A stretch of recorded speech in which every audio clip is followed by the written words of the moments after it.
Hello everyone, I'm here today with Northwest Decks to teach you how to restain a wooden deck. Restaining is a necessary part of proper wooden deck maintenance, yet many people don't know how to do it. While the process can be daunting, it is relatively easy to do.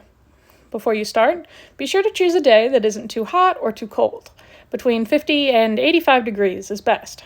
You'll also need to be sure that it won't rain in the next few days while your stain dries. Once you've picked a good time, remove any deck furniture. Inspect the deck for any necessary repairs, and do a thorough cleaning. Wash the boards with a deck cleaner and bristle brush, and then rinse with a hose. You can try a power washer, though improper use can damage the boards, so we usually suggest the traditional method. Leave your deck to dry for 48 hours after cleaning.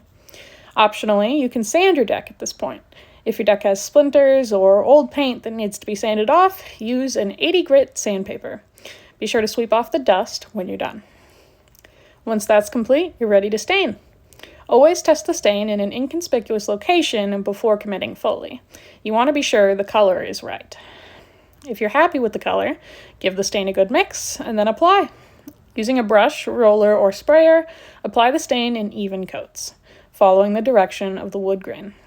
Be careful not to apply it too thick. If there is excess stain, wipe it up with a towel. Once you've finished, let the stain dry.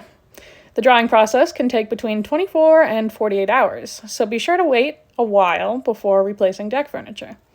Overall, deck staining is an important aspect of deck maintenance and should be redone every 3 years or so. For more information or to inquire about our custom deck building, visit northwestdecks.com. Thank you.